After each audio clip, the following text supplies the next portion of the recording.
Hello guys, Phasia here, and I'm playing some more Minecraft. So,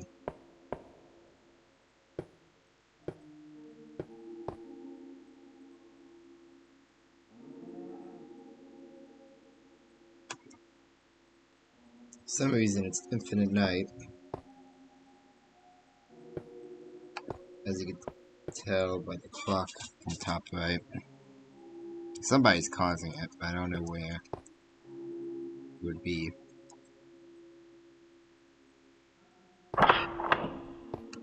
Hey.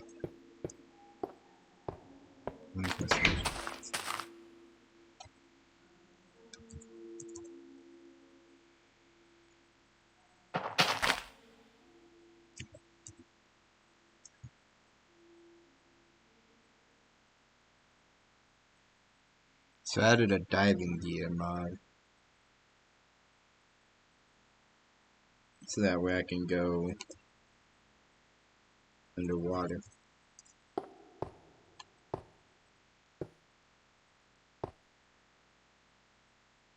Like that's been there.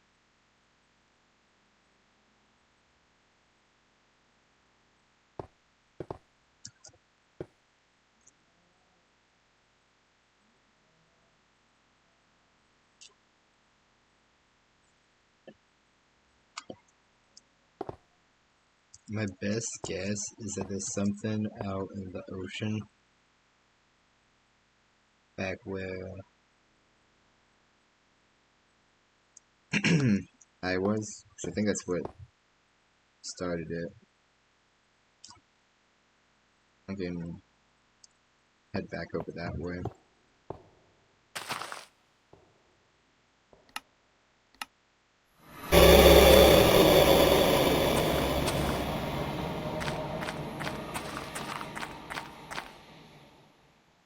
Those are the Moguses.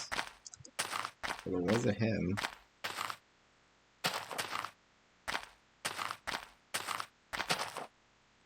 See your brain. The whale. Find something. It's a squid. The heck?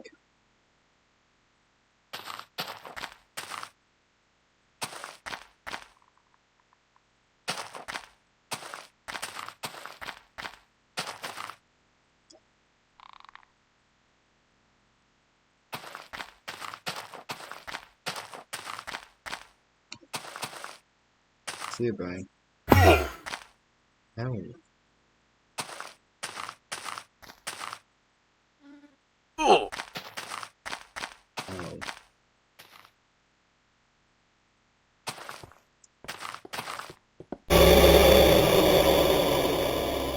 What was that one?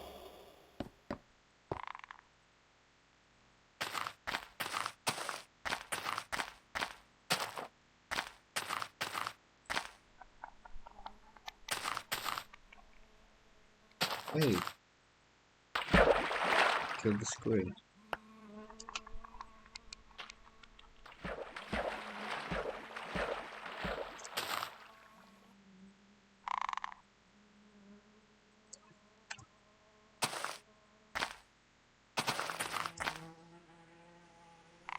Yeah, excuse me, what permission?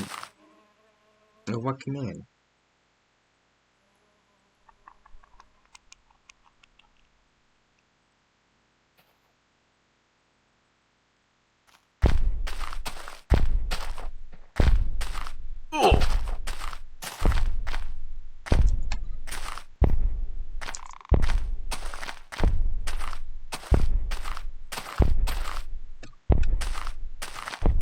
There he is.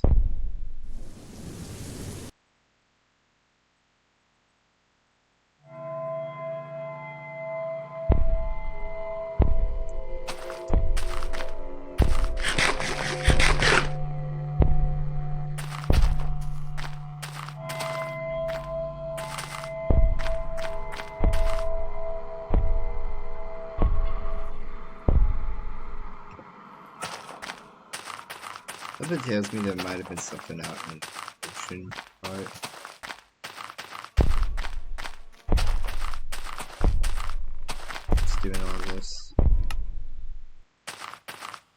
Oh well.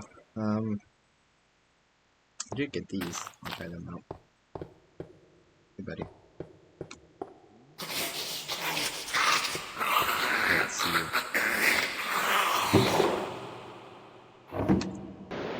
Galena, an iron-rich stone, and iron-rich stone. These crystals are where this cave gets its name from, and they come in two varieties: Scarlet Neodymium and Azure Neodymium. Scarlet Neodymium attracts all metallic objects such as iron, netherite, equipment, whereas Azure repels them.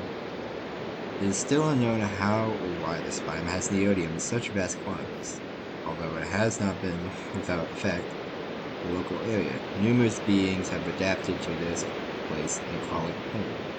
The caves are littered with odd mining bases created with the purpose of extracting as many minerals from this place as possible. Due to its effects of magnetism on iron and netherite equipment, it is best to explore the magnetic caves using non-magnetic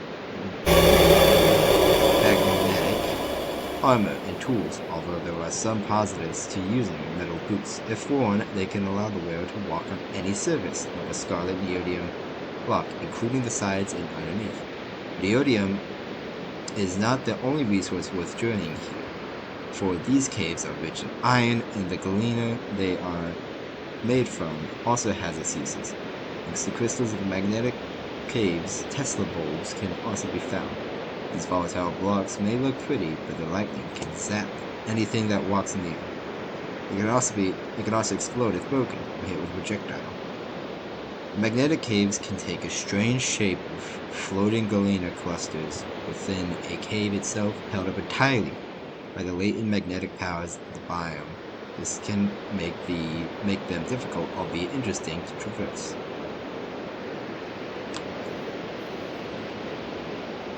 Resources. Galena is a type of stone with a significant iron composite. It can be crafted into numerous kinds of bricks, pillars, and other blocks of packed galena. That galena can then be smelted to produce a single nugget of iron. Although this requires a great deal of galena to create a single ingot of iron, it exists in such vast quantities in this cave biome that make it a good alternative to seeking out iron ore. Far more valuable of a resource than galena is neodymium, although the raw form of both scarlet and reserve neodymium can be obtained by breaking both pillars and nodes to make up the giant crystals of the biome. These can be crafted back into the nodes or used to make neodymium ingots. Neodymium ingots have many uses. The Azure neodymium ingot can be used to create magnetic levitation rails, which lift any minecart that rolls over them into the air and moves it faster than any normal rail. The scarlet neodymium ingot crafted into seeking arrows, which curve towards any nearby entity that fly past. Neodymium has other powerful uses, but most of these require the remains of powerful beings.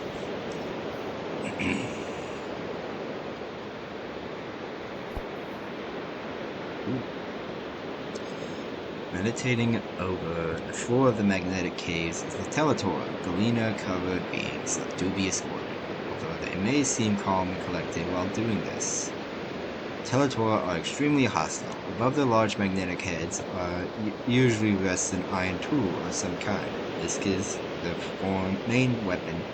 They can move it back and forth to deal continuous range damage. These tools can be anything from a weak iron hoe to an enchanted iron sword. Using the material magnetic meditation powers, Teletora also have the latent ability to fly, although only at slow speeds. They can strafe in the air while attacking, making them a danger to any explorers of the magnetic caves. If slain, a Teletora can drop a Telecore with some scarlet or azure neodymium. This makes them a renewable source of these precious materials, although this comes at a cost. Magnetron. Magnetron is an uncommon powerful being encountered in the magnetic caves. This monster was once a machine created to help extract resources from this place, although the fate of its makers are unknown. Magnetrons keep a deceptive low profile before initiating combat, slowly rolling around on their central heart. However, if an intruder Detected, the magnetron will begin to form a giant body.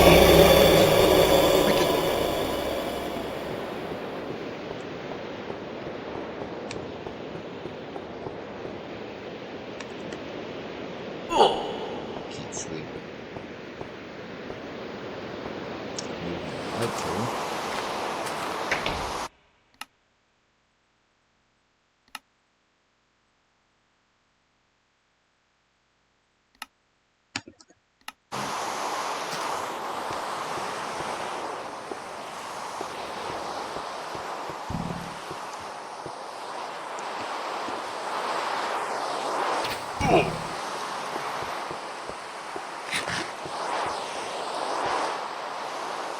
Get out of here.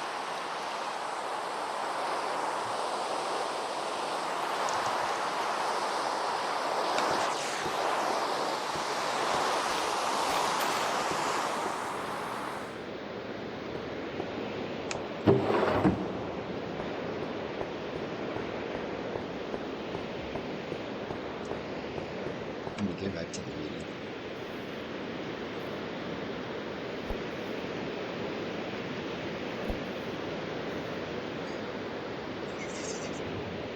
Giant body around itself using nearby blocks. The electromagnetic properties of this monster are fully visible during this process as lightning arches between each block making up its body.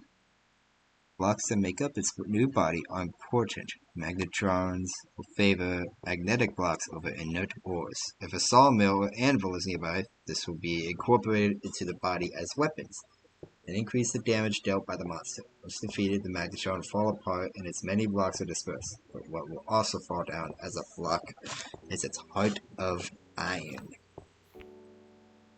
Bound droid. What appears to be one creature is actually a mechanical being composed of two separate parts, a head and a walking winch, bound by a chain. This composite creature is known as the Bound Droid. Of all the denizens of the magnetic caves, the Bound Droid is the one most likely to sneak up on its hapless prey. This being is usually found clinging to the ceiling of the subterranean biome, with its head dragging below on a chain. If a target is spotted, the Bound Droid will attempt to clamber to above the target's position, please slam down on the ground to deal damage. This attack is strong, but does leave the Bound Droid open to attack.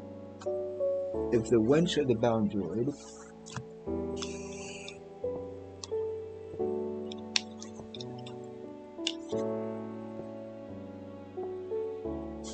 is shot at while it is on the ceiling, the whole composite creature will fall to the ground, shaking in fear. However, it will quickly attempt to leap back up onto the ceiling. It's missed. This type. A typo. When slain, the Bound Droid drops a few of its chains in a heavy weight. Ferrous slime. What first appears to be an innocuous slime in the magnetic caves is actually a ferrous slime, a variant of slime that is adapted to the biome's natural ferromagnetic properties. Due to this, the ferrous slime is able to levitate to get around, although it can only move in straight lines on the cardinal axis. Like other slimes that simply split when slain, the ferrous slime is able to merge with outer ferrous slimes, or to grow in size and strength. More heads inside the ferrous slime, the harder it will be to defeat. When slain, ferrous slime will split into smaller versions of themselves. Also drop a ferrous slime ball, small size. Notor. Oh, look at him. The Notor is a strange hovering passive creature found in the magnetic caves. Although it cannot attack, they are definitely nuisances in their own right. As Notors will attempt to scan any foreign beings nearby. Notors will use these scans to build a hologram in order to report back to monsters in this biome about possible invaders. Any monster witnessing these holograms will instantly know where to focus its aggressive energy on. When killed, the Notors can drop the Notor slime, the source of their holographic abilities. Utilities. From neodymium ingots, both azure and scarlet magnets can be created. These magnets are very powerful, as azure ones can move a magnet. blocks away from them, and scarlet ones can attract magnetic blocks to them. A magnet can move up to 27 adjacent blocks at a time, provided they have enough clearance and are all either magnetic or connected to magnetic blocks by a slime ball. These magnets have limited range of usually only a few blocks. This can be incremented by one by using the respective neodymium ingot on the block, and decreased by using the opposite ingot. Telecore obtained from a Teletor can be used to create new Tesla bulbs by combining it with energized galena. It can also be used to create a very powerful tool known as the Galena Gauntlet. Galena Gauntlet can be used in the offhand while a magnetic tool, such as one made from iron or netherite, is held in the main hand. When used, it will launch the tool forwards up to around 20 blocks in distance. From there, the tool will damage any entity it is rammed into, and begin to mine any block if it is in the matching kind for the tool. The gauntlet will slowly lose durability during use, but can be repaired with a telecore. Aside from being used to make the Galena Gauntlet, ferrous slime balls can be used to make metal swarf, which can then be in turn be melted into scrap metal. Also be used to brew a potion of magnetizing, which renders the inflicted with the ability to be pushed or pulled magnetic force without wearing metal armor. Noda gizmos can be obtained with a telecore and a Azure neodymium ingot to make a holocoder. Holocoder can be bound to any entity by using an armor. When placed in a hologram projector, a hologram of the bound entity will be displayed. The holocoder is unbounded. The user of the holocoder will be shown instead. Noda gizmos can also be combined with an iron ingot to create 4 magnetic lights. The heavyweight obtained from bound droids can be used to create a magnetic quarry smasher. This device is only useful when combined with 4 magnetic lights. And the magnetic quarry itself. When a magnetic quarry is placed, the bounds of the area will be automatically mined out by it and can be marked by creating a rectangular 4 magnetic lights behind the magnetic quarry block. Once lightning is seen darting between all 4 lights, the quarry smasher will be placed inside these bounds to activate the quarry. The quarry will continue to mine out any breakable block underneath its surface area, and once smashed, these drops will be sent flying out the top of the main magnetic quarry block. So there are no more blocks to mine, the quarry will become dormant. Magnetron's heart of iron has one more remaining use too. Be crafted into resistor shield. Resistor shield can be used as an ordinary shield, except that it creates a magnetic pulse while used that damages nearby foes. Polarity of this pulse can be switched by using the shield and sneaking at the same time. If the Azure side is used, the pulse will repel afflicted entities, and if the Scarlet side is used, it will pull them closer. Interesting.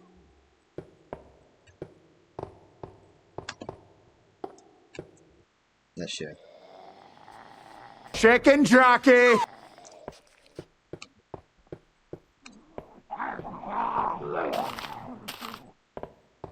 What's up? I'm just gonna put all my stuff in here. So that way I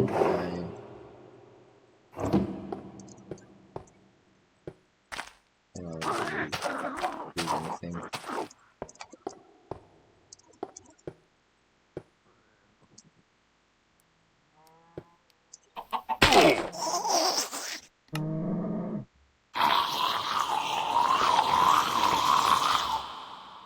Doesn't look like that changed anything.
this is really kind of over.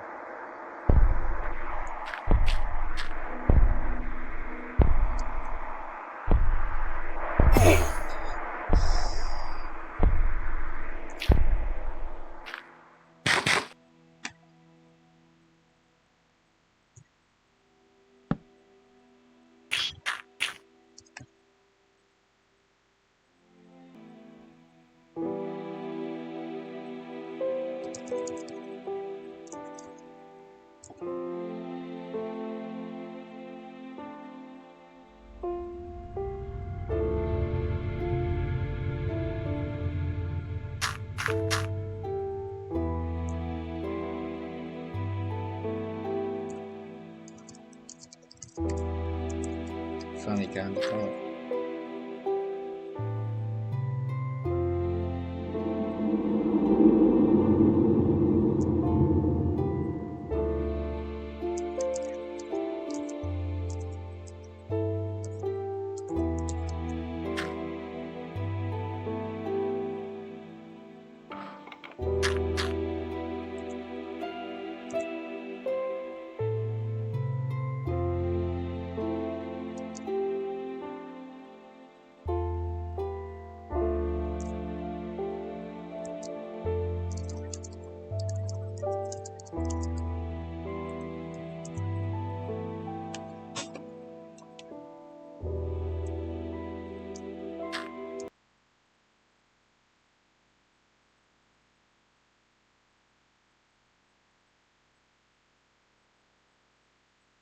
Crashed.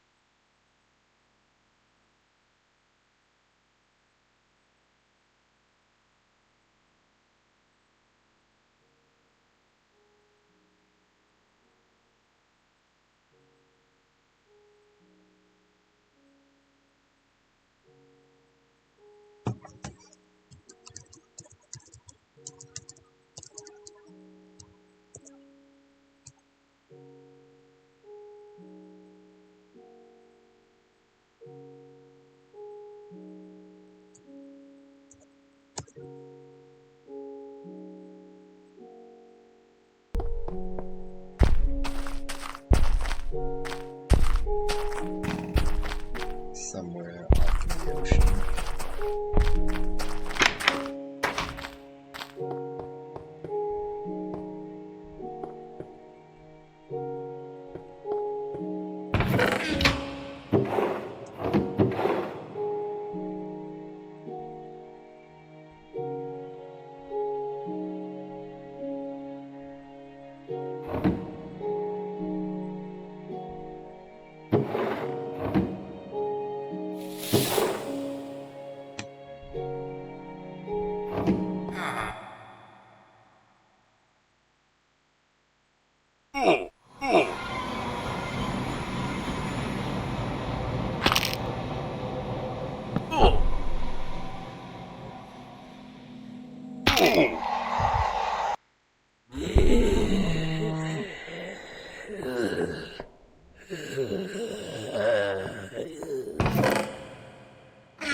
Okay, so apparently there's a random event with the broken script.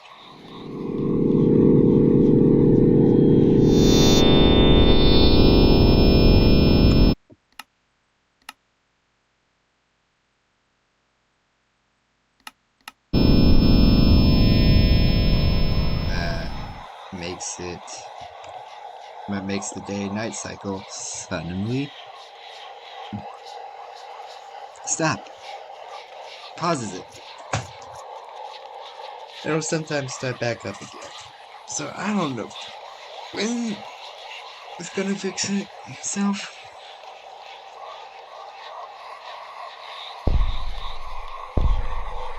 The Siren heads back.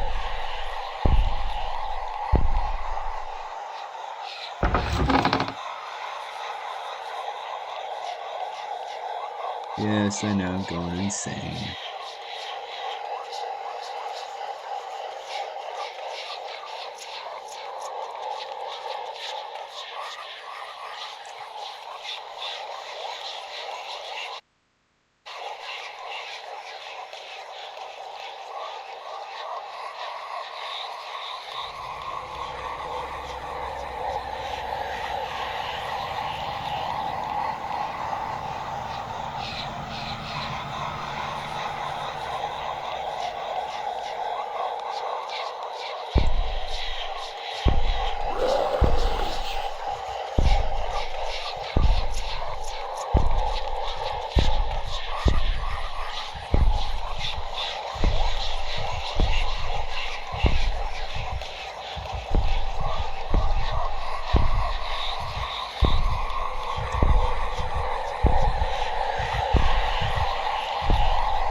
Come to kill me, buddy.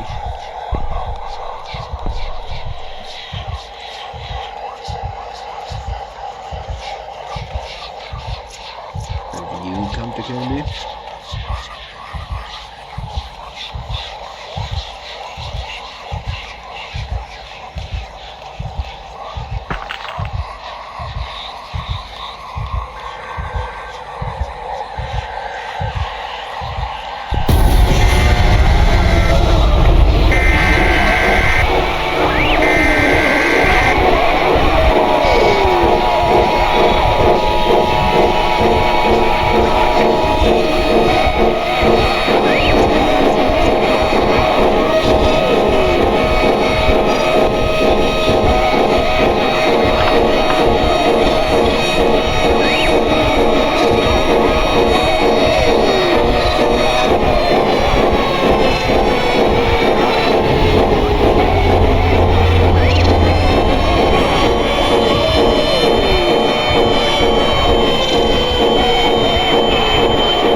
Alrighty, well, since it's gonna be forever night, might as well just end the episode here.